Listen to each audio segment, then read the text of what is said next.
dans Europe 1 Soir Week-end, j'accueille mes débatteurs de la première heure, Véronique Jacquier, journaliste politique à CNews. Bonsoir Véronique. Bonsoir Stéphanie, bonsoir à tous. Et Jules Torres, journaliste politique au JDD qui est dissipé. Bonsoir Jules. Bonsoir madame, quand j'arrive dans votre plateau, je suis toujours très dissipé. Oui, c'est peut-être de votre faute. C'est ça, c'est moi. Ça, c'est toujours la faute aux autres. Le JDD n'empêche que vous avez bien travaillé, riche en enseignements ce dimanche, avec notamment des révélations sur les velléités d'Emmanuel Macron, qui se verrait bien resserrer la vis des chaînes comme CNews, n'est-ce pas Véronique Jacquier, dans laquelle vous officiez, et qui trouve l'ARCOM un peu trop molle sur le sujet. On y reviendra évidemment avec vous deux à 19h30. Mais avant, je vous propose de nous arrêter quelques instants sur le bilan économique des deux quinquennats d'Emmanuel Macron. Pas brillant, c'est le moins qu'on puisse dire. Bonsoir François Pierrard, vous êtes directeur général de l'Observatoire Hexagone. Bonsoir. Bienvenue dans le studio d'Europe 1. Alors 25 pages de rapports, c'est ce que produit votre institut de statistiques. Vous avez fait une étude où vous avez passé au crible toutes les données des 2 dernières décennies. Donc c'est l'occasion aussi de faire un bilan un petit peu anticipé de la décennie Macron de 2017 à 2027. Et alors, j'ai résumé ça en un mot, accablant. En tout cas, la trajectoire n'est pas positive. On a une France. Vous le dites avec plus de diplomatie. On a un certain déclassement, en tout cas de l'économie française. Après, il y a des choses qui sont des fondamentaux de l'histoire économique, comme la croissance économique. Il y a de la croissance économique. Il y a des choses qui sont conjoncturelles, par exemple l'amélioration sur l'emploi, qu'on retrouve partout, dans tous les pays d'Europe et quasiment même tous les pays du monde. On est à un plus bas historique en termes de chômage dans la zone euro, et on est proche d'un plus bas historique en termes de chômage même à l'échelle mondiale. Donc c'est pas étonnant non plus d'être à un plus bas historique en termes de chômage en France. Ça reste une bonne nouvelle, même si ce n'est pas uniquement une spécificité française. On va essayer de prendre les choses dans l'ordre. En tout cas, on rappelle évidemment aux auditeurs qui le savent certainement, le déficit public est à plus de 5%. On peine à trouver un budget. Surtout, le seul remède français semble décidément l'impôt magique. Mais c'est ce que vous relevez dans l'étude. Ça ne sert pas à grand-chose, puisqu'on dépense et on prélève de l'impôt avec un résultat assez inefficace. Exactement. C'est-à-dire qu'en France, il ne faut pas oublier qu'on est le pays le plus taxé de la zone euro, ce qui fait qu'on a des recettes publiques gigantesques, mais qu'on arrive à avoir des dépenses publiques encore plus gigantesques. Et l'écart entre les deux, c'est ce que vous soulignez, c'est le déficit public. C'est pas n'importe lequel en France, c'est le pire de la zone euro en 2024, et ce sera encore le pire en 2025. Et au total, on le compare souvent au PIB, mais pour le dire plus simplement et qu'on comprenne mieux l'ampleur du problème, on a aujourd'hui un État et des administrations publiques qui dépensent 11% de plus que ce qu'elles gagnent. C'est comme si un ménage qui touchait 2 000 € par mois dépensait chaque mois 2 200 €. Comment on fait pour dépenser de l'argent qu'on n'a pas ? Eh bien, on s'endette. Et depuis mi-2017, chaque jour en France, en moyenne, on s'endette un peu plus, d'environ 400 millions d'euros. Ça fait beaucoup. Donc d'ici la fin de l'année, ça fera, entre aujourd'hui et la fin de l'année, 10 à 12 milliards de dettes de plus. Alors on sait que la dette, c'est aussi l'apanage de nos voisins européens. On est vraiment les pires élèves de la classe européenne. On peut peut-être trouver encore pire du côté de la Finlande, qui a peut-être une excuse. Ils ont 1300 km de frontière avec la Russie. Ce n'est pas notre cas. Cela dit, si on fait le tour des pays frontaliers, la France est clairement une exception. Sur la décennie 2017-2027, si on prend les prévisions économiques de la Commission européenne pour faire un petit bilan anticipé, ce qu'on voit, c'est qu'il y a des pays qui se désendettent. C'est le cas de l'Espagne, de 4 points de PIB. Des pays qui s'endettent, comme l'Italie ou l'Allemagne, de 3 points de PIB. Et puis il y a la France. Qui ont été récompensés d'ailleurs par les agences de notation, dernièrement l'Italie. Tout à fait. Et la France, c'est pas 3 points de PIB en plus d'endettement, c'est 21. Et c'est pas une augmentation, c'est une explosion.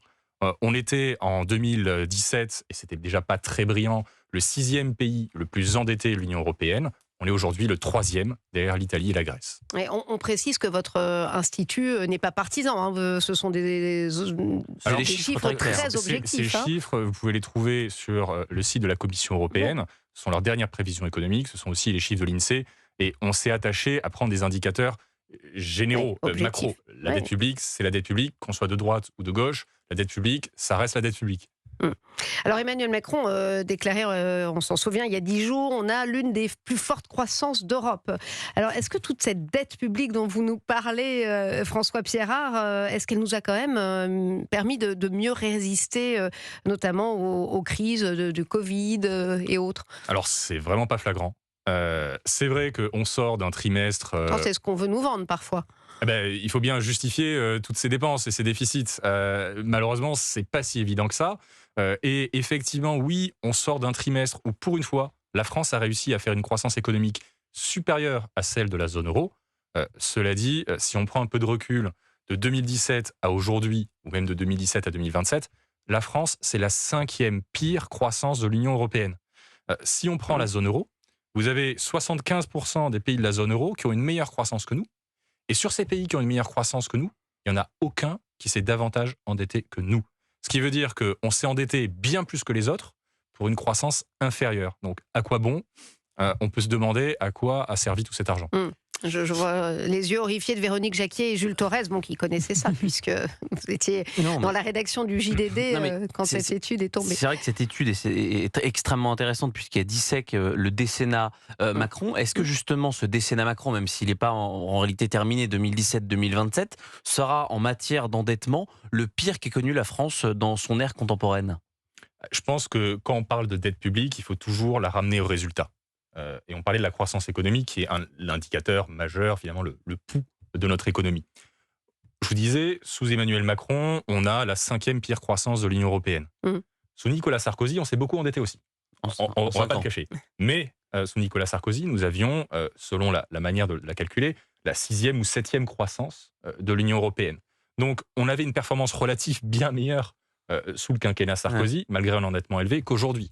On a l'impression que, par le passé, on s'est aussi beaucoup endetté, mais que quand même, ça avait permis une certaine résilience dans un contexte de crise économique. Aujourd'hui, ce n'est pas trop le cas. On se demande ce qu'on a acheté avec la dette. Et le principal problème que vous relevez aussi dans ce rapport, et c'est peut-être l'un des plus cruciaux des problèmes qu'on a en France, c'est qu'on ne produit pas assez. Tout à fait. En fait, l'un des indicateurs les plus inquiétants et dont on parle très peu, c'est la productivité. La France est l'un des seuls pays au monde où il n'y a plus de gain de productivité. C'est-à-dire que la productivité recule. Et c'est une situation qui est tellement difficile à réaliser. Et vous arrivez à l'expliquer, ça? Oui, tout à fait. Et ça peut s'expliquer en grande partie par les emplois qu'on a créés, qui sont aussi l'une des grandes fiertés du quinquennat. Jusqu'à présent, 2,4 millions d'emplois, c'est exactement. ça? Depuis le début du quinquennat, on a réussi à créer 2 400 000 emplois.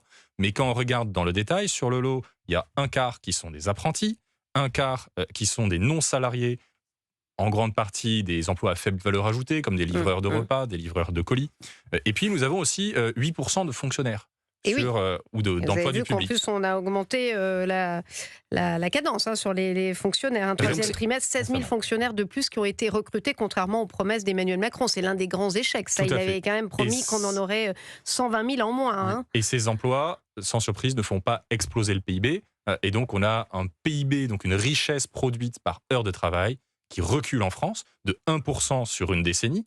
Et aujourd'hui, on a une technocratie des institutions qui n'en prennent pas du tout la mesure. Vous savez que le Conseil d'orientation des retraites, qui établit les prévisions économiques sur lesquelles se base notre système de retraite, prévoit des gains de productivité. Et non seulement il prévoit des gains, mais il prévoit des gains de 1% par an. Alors que nous, on est à moins 1% sur 10 ans. Donc, à un moment, il va falloir commencer par une crise de lucidité pour se rendre compte du déclassement et de la trajectoire de notre pays. Petit vœu pieux au passage, Véronique Jacquier. Oui, François Piérard, une crise de lucidité. On connaît déjà les mots, on est capable de les expliciter, les mots de la France, c'est-à-dire la désindustrialisation, un modèle social trop généreux, trop de fonctionnaires. Bon, on le sait, on n'a pas attendu d'ailleurs le quinquennat d'Emmanuel Macron pour déjà pointer de telles faiblesses.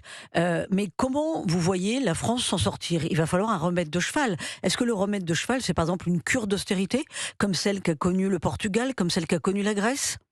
Alors, une cure d'austérité, pardonnez-moi, je précise, forcée en Grèce. Oui, c'est-à-dire imposée par les autres. C'est-à-dire, est-ce que c'est ce qui nous pend au nez? Un jour ou l'autre, le risque auquel on s'expose, c'est qu'aujourd'hui, on a une dette qui est importante. On a donc un service de la dette, donc des échéances à rembourser en quelque sorte qui sont importantes, et elles dépendent des taux auxquels nous prêtent les marchés financiers. Les marchés financiers commencent à être un peu sceptiques. Aujourd'hui, on emprunte à des taux qui sont à peu près comparables à ceux de l'Italie, donc les plus élevés de la zone euro. Le risque, c'est que les taux s'élèvent et dans ce cas-là, on risque d'être étranglé et d'avoir tellement d'argent à rembourser qu'on devra couper par ailleurs. Et effectivement, on peut connaître une situation comme celle de la Grèce. On n'y est pas encore, mais le risque est de plus en plus probable au vu de la dégradation des comptes du pays. Mais quand vous parlez d'ailleurs de crise d'austérité, ce serait d'ailleurs une leçon de crise de lucidité, pardon. Ce serait une leçon de lucidité pour nos concitoyens.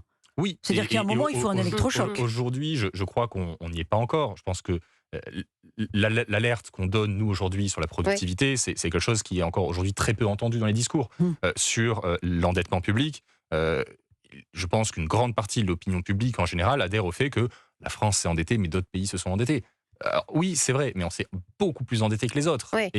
Aujourd'hui, je pense qu'on n'est pas encore au bon niveau de lucidité pour que l'acceptation sociale soit au niveau des mesures qui s'imposent. Vous avez vu, quand François Bayrou a parlé de la responsabilité des Français, tout le monde lui est tombé dessus à bras raccourcis.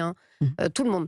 Et les Français n'ont pas compris, à gauche. d'ailleurs. Et pourtant, il y avait peut-être, bon, je vais me faire que des amis en disant ça, il y avait peut-être une forme de vérité quand même dans ce discours, Jules Torres. Oui, il y avait une forme de vérité. Le problème, c'est quand ce discours de vérité est prononcé après 40 ans de vie publique à ne pas donner ce discours de vérité. François Bayrou, je veux bien que ce soit, entre guillemets, le chantre de la dette. C'est quand même celui qui avait refusé justement de voter la baisse du nombre de fonctionnaires sous Nicolas Sarkozy. C'est celui qui avait appelé à voter pour François Hollande en termes de croissance, de productivité, de chômage. Je ne suis pas tout à fait sûr que ce soit l'âge d'or de la France. Donc oui, à la fin, c'était très bien. Le problème, c'est qu'il y a un bilan et un bilan de 40 ans. Mais d'ailleurs, justement, j'avais cette question sur les fonctionnaires.